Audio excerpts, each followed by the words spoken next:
এই জন্য বুদ্ধিমানের কাজ হলো জুমার দিন যখন আসবে বন্ধু, সব কাজ কমপ্লিট করে তুমি মসজিদে চলে যাও, যেন তোমার পিছু টান না থাকে। বলে কেন? আমাদের দোষের কিন্তু বন্ধু শেষ নাই। জুমার দিনে মুসল্লিরা যায় সবার পরে এবং বের হয়, ইমাম সাহেব যখন ডানে বামে সালাম ফেরায়, মনে হয় যেন বন্ধু বিশ্বযুদ্ধ শুরু হয়ে গেছে, কার আগে কে রে বার হয়ে যাবে। অথচ আমার নবীর আদর্শ নিয়ে আমি আজকে ওয়াজ করছি বন্ধু। Disturb, don't disturb me. তোমরা আমি বললে আওয়াজ দিবে, নয়তো চুপ করে আলোচনা শুনবে, কারণ আজকের সময় অত্যন্ত গুরুত্বপূর্ণ।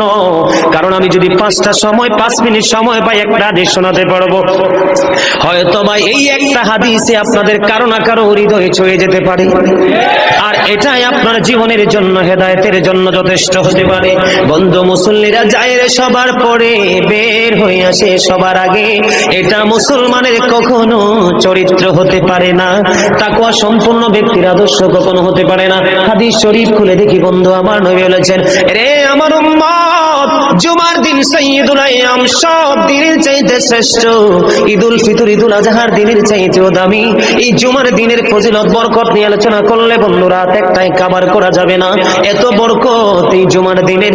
আমার নবী বলেছে, উম্মতের দল, জুমার দিনে কেউ যদি সবার আগে মসজিদে যায় আর সবার পরে যদি কেউ মসজিদ থেকে বের হয়, আপনি যাবেন, সবার আগে যাওয়ার আগে সুন্দর করে গোসল করবেন, উত্তম জামা, নতুন জামা পরবেন, আতর গোলাপ লাগাবেন।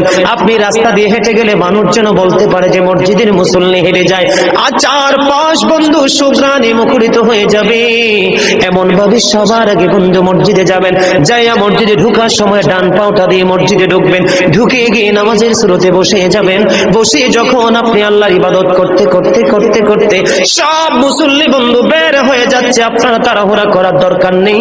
কারণ মনে রাখতে হবে, আসছি সবাই যেমনি একা একা, আবার যাব একা একা, হিসাবও দিতে হবে একা একা। পৃথিবীর সব মানুষ পর হয়ে গেল, আমার কোনো সমস্যা নেই। আমার আল্লাহ এবং নবী আমার আপন হলে আই এম ভেরি সাকসেস।